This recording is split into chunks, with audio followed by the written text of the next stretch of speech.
18 কোটা আন্দোলন না হলে কোনো গণ অভ্যুত্থান হতো না, বলছেন রাশেদ খান। এদিকে জুলাই বিপ্লবকে কোনোভাবেই ব্যর্থ হতে দেব না, বললেন গোলাম পরোয়ার।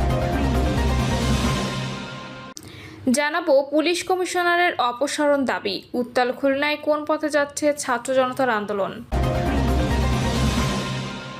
এবং সর্বশেষ জানাবো বিএনপি নেতার বিরুদ্ধে 30 কোটি টাকা সম্পত্তি দখল চেষ্টার অভিযোগ। শুনছিলেন সংবাদ শিরোনাম, এবারে বিস্তারিত। জুলাই বিপ্লবকে কোনোভাবেই ব্যর্থ হতে দেব না, বলছেন গোলাম পরোয়ার। জামাতে ইসলামী সেক্রেটারি জেনারেল অধ্যাপক মিয়া গোলাম পরোয়ার বলেছেন, পিআর পদ্ধতি ছাড়া বাংলাদেশের মানুষ নির্বাচনকে গ্রহণ করবে না। নির্বাচনে লেভেল প্লেইং ফিল্ড নিশ্চিত করতে হবে। নির্বাচনের আগেই আওয়ামী লীগের বিচার নিশ্চিতের দাবি জানিয়ে মিয়া গোলাম পরোয়ার বলেন, প্রশাসনিক ব্যবস্থাকে ঢেলে সাজাতে হবে। জুলাই সনদ জুলাই মাসেই ঘোষণা করতে হবে। সেক্রেটারি জেনারেল বলেন, জুলাই বিপ্লবকে কোনোভাবে ব্যর্থ হতে দেব না।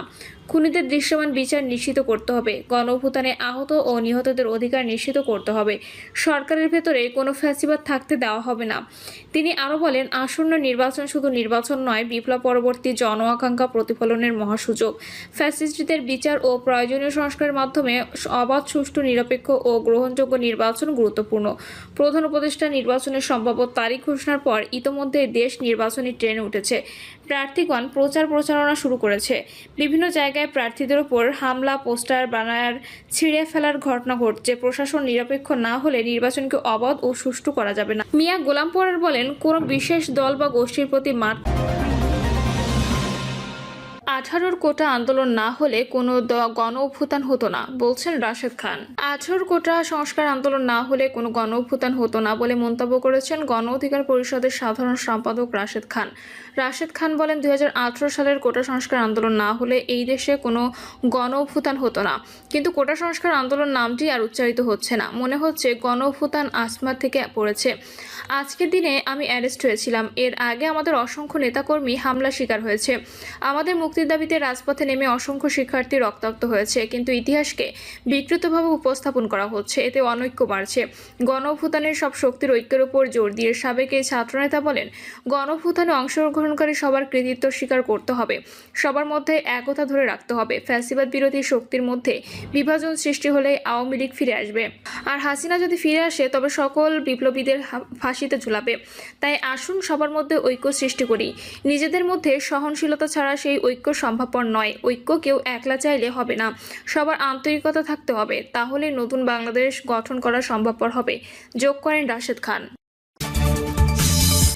জুলাই বিপ্লবকে কোনোভাবেই ব্যর্থ হতে দেব না, বলছেন গোলাম পরোয়ার। জামাতে ইসলামী সেক্রেটারি জেনারেল অধ্যাপক মিয়া গোলাম পরোয়ার বলেছেন, পিআর পদ্ধতি ছাড়া বাংলাদেশের মানুষ নির্বাচনকে গ্রহণ করবে না। নির্বাচনে লেভেল প্লেইং ফিল্ড নিশ্চিত করতে হবে। নির্বাচনের আগেই আওয়ামী লীগের বিচার নিশ্চিতের দাবি জানিয়ে মিয়া গোলাম পরোয়ার বলেন, প্রশাসনিক ব্যবস্থাকে ঢেলে সাজাতে হবে। জুলাই সনদ জুলাই মাসেই ঘোষণা করতে হবে। সেক্রেটারি জেনারেল বলেন, জুলাই বিপ্লবকে কোনোভাবে ব্যর্থ হতে দেব না। খুনিদের দৃশ্যমান বিচার নিশ্চিত করতে হবে। গণঅভ্যুত্থানে আহত ও নিহতদের অধিকার নিশ্চিত করতে হবে। সরকারের ভেতরে কোনো ফ্যাসিবাদ থাকতে দেওয়া হবে না। তিনি আরও বলেন, আসন্ন নির্বাচন শুধু নির্বাচন নয়, বিপ্লব পরবর্তী জন আকাঙ্ক্ষা প্রতিফলনের মহাসুযোগ। ফ্যাসিস্টদের বিচার ও প্রয়োজনীয় সংস্কারের মাধ্যমে অবাধ, সুষ্ঠু, নিরপেক্ষ ও গ্রহণযোগ্য নির্বাচন গুরুত্বপূর্ণ। প্রধান উপদেষ্টা নির্বাচনের সম্ভাব্য তারিখ ঘোষণার পর ইতোমধ্যে দেশ নির্বাচনী ট্রেনে উঠেছে। পুলিশ কমিশনারের অপসারণ দাবি, উত্তাল খুলনায় কোন পথে যাচ্ছে ছাত্র জনতার আন্দোলন। খুলনা মেট্রোপলিটন পুলিশের কমিশনার জুলফিকার আলী হায়দারের অপসারণ দাবিতে চলমান আন্দোলন ঘিরে অস্থিরতায় ভুগছে খুলনা শহর। পুলিশের উপপরিদর্শক সুকান্ত দাসকে ছেড়ে দেওয়াকে কেন্দ্র করে তৈরি হওয়া আন্দোলন এখন পুলিশ কমিশনারের অপসারণের দাবিতে ঠেকেছে। ছাত্র জনতা শুরু করা এই আন্দোলনে নিয়েছে নতুন মোড়। বৈষম্যবিরোধী ছাত্র আন্দোলনে একাংশ আন্দোলন থেকে সরে এলেও অন্য অংশ জুলফিকার আলী হায়দারের অপসারণ দাবি নিয়ে আন্দোলনে সক্রিয় রয়েছেন। ছাত্র জনতার এই আন্দোলনে বৈষম্যবিরোধী ছাত্র আন্দোলনের নেতাকর্মী, ছাত্রদল ও যুবদলের কর্মীরাও অংশগ্রহণ করেছেন। ঘটনার সূত্রে জানা যায়, গত গত মঙ্গলবার মারধর করে এসআই সুকান্তকে খানজাহান আলী থানা পুলিশের কাছে তুলে দেন ফুলবাড়ি গেট এলাকার স্থানীয়রা, কিন্তু রাতে তাকে ছেড়ে দেয় পুলিশ। সুকান্ত দাসকে ছেড়ে দেওয়ার প্রতিবাদে দুপুর থেকে কেএমপি সদর দপ্তর ঘেরাও করে বিক্ষোভ করে ছাত্র জনতা। এক পর্যায়ে তারা কেএমপি সদর দপ্তরের প্রধান ফটকে তালা ঝুলিয়ে দেন। আন্দোলনের মুখে সকালে খুলনা মেট্রোপলিটন পুলিশ ও চুয়াডাঙ্গা জেলা পুলিশের যৌথ চেষ্টায় চুয়াডাঙ্গার আলমডাঙ্গা থেকে সুকান্ত দাসকে গ্রেপ্তার করা হয়। তবে আন্দোলনকারীরা পুলিশ কমিশনারের পদত্যাগ দাবিতে আন্দোলন চলমান রাখেন। খুলনার আইন শৃঙ্খলার অবস্থা খুবই খারাপ। নগরীতে 5ই আগস্টের পর একাধিক খুনের ঘটনা ঘটেছে। পুলিশ কমিশনার আইন শৃঙ্খলা পরিস্থিতি নিয়ন্ত্রণে ব্যর্থ। ছাত্র জনতার এই আন্দোলনে নগরবাসী দীর্ঘদিনের ক্ষোভের বহিঃপ্রকাশ। এরপর সন্ধ্যা 7টায় খুলনা প্রেস ক্লাবে আন্দোলনকারীদের সঙ্গে বৈঠক করেন প্রধান উপদেষ্টা প্রেস সচিব শফিকুল আলম। তিনি পুলিশ কমিশনারের অপসারণের বিষয়ে প্রধান উপদেষ্টাকে অবগত করবেন বলে আশ্বাস দেন আন্দোলনকারীদের, কিন্তু পুলিশ কমিশনারের অপসারণ না হলে আন্দোলনকারীরা রাজপথ না ছাড়ার ঘোষণা দেন, যার ধারাবাহিকতায় বিকেল 4টায় কেএমপির সামনে সড়ক অবরোধ করে আন্দোলন করেন। আন্দোলনকারীদের অভিযোগ, কেএমপি কমিশনার জুলফিকার আলী হায়দার সহ কয়েকজন কর্মকর্তার প্রত্যক্ষ হস্তক্ষেপে সুকান্তকে ছেড়ে দেওয়া হয়। খুলনার আইন শৃঙ্খলা পরিস্থিতি খারাপ হওয়ার পেছনে কেএমপি কমিশনার দায়ী। কেএমপির আওতাধীন বিভিন্ন থানায় এখনও দলবাজ পুলিশ কর্মকর্তা রয়েছে, যাদের শেল্টারে অনেক অপরাধ কর্মকাণ্ড সংঘটিত হচ্ছে। বিষয়গুলো ওপেন সিক্রেট হলেও কারো মুখ খোলার সাহস নেই।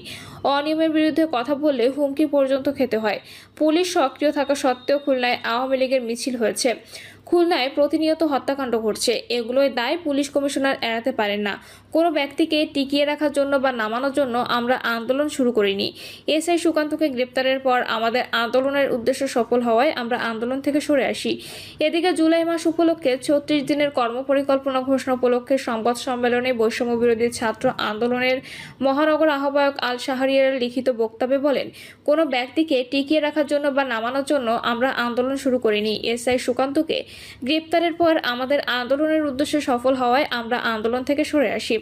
তবে উদ্বেগের সঙ্গে লক্ষ্য করছি, এখনও আমাদের গুটি কয়েক সহযোদ্ধাকে ব্যবহার করে একটি বিশেষ মহল উক্ত আন্দোলনকে ভিন্ন খাতে প্রবাহিত করার চেষ্টা করছে, যার দায়ভার কোনোভাবে জুলাই আন্দোলনের সক্রিয় অংশগ্রহণকারীরা গ্রহণ করবেন না। এই আন্দোলন সাধারণত ছাত্র জনতার আন্দোলন, এটা কোনো দলীয় আন্দোলন না। দলীয় আন্দোলন প্রয়োজন হলে আমরা দল থেকে দাবি করব। অপরদিকে বৈষম্য বিরোধী ছাত্র আন্দোলনের খুলনা জেলা শাখার মুখ্য সংগঠক আজিম ইসলাম জিম বলেন, আমরা যৌক্তিক দাবি দিয়ে আন্দোলন করছি। এই আন্দোলনে সাধারণত ছাত্র জনতা অংশ নিয়েছে। খুলনা নগরীতে একের পর এক হত্যাকাণ্ডে নগরবাসী আজ আতঙ্কিত। সেই সঙ্গে সুকান্ত দাসের মতো চিহ্নিত একজন আওয়ামী লীগের এজেন্ডা বাস্তবায়নকারী পুলিশ কর্মকর্তাকে জনতা পুলিশের কাছে সোপর্দ করলেও তাকে ছেড়ে দেওয়ার ঘটনায় নগরবাসী কমিশনারের উপর আস্থা হারিয়েছে। তিনি আরও বলেন, একটি মহল ছাত্র জনতার আন্দোলনকে ভিন্ন দিকে প্রবাহিত করে পুলিশ কমিশনারকে টিকিয়ে রেখে নিজেদের ফায়দা লুটার চেষ্টা করছে। তবে আমাদের দাবি আদায় না হওয়া পর্যন্ত আন্দোলন চলমান থাকবে। তিনি বলেন, অযোগ্য অথর্ব পুলিশ কমিশনার অপসারণ না হওয়া পর্যন্ত নগরবাসীর জানমালের নিরাপত্তার স্বার্থে আমাদের আন্দোলন চলমান থাকবে। এছাড়া আমাদের আন্দোলনের সর্বশ্রেণীর মানুষ দলমত নির্বিশেষে অংশ নিয়েছে, যা নাগরিকদের গণতান্ত্রিক অধিকার। খুলনা মহানগর ছাত্রদলের সাবেক আহ্বায়ক কমিটির সদস্য মাজহারুল ইসলাম রাসেল বলেন, ছাত্রদের নেতাকর্মীরাও ছাত্র, তারা সাধারণ ছাত্র হিসেবে আন্দোলনে অংশ নিয়েছেন। এখানে ছাত্রদের ব্যানারে কিংবা কোনো রাজনৈতিক দলের ব্যানারে আন্দোলন হচ্ছে না। তিনি বলেন, সুকান্ত দাস একজন চিহ্নিত নির্যাতনকারী পুলিশ সদস্য। তাকে পুলিশের কাছে সোপর্দ করে সাধারণ জনতা পুলিশ কমিশনারের হস্তক্ষেপ তাকে ছেড়ে দেওয়া হয়েছে। এদিকে নগরীর আইন শৃঙ্খলা পরিস্থিতি খারাপ। অন্যদিকে পুলিশ কমিশনারের এমন আচরণে নগরবাসী নিরাপত্তাহীনতায় ভুগছে। সাধারণ শিক্ষার্থীরা নগরবাসীর পালস বুঝতে পেরেই আন্দোলন চলমান রেখেছেন। প্রিয় দর্শক, এই ছিল এখনকার সর্বশেষ সংবাদ। আপডেট সব সংবাদ পেতে চ্যানেলটি সাবস্ক্রাইব করে বেল আইকনটি ক্লিক করে রাখুন।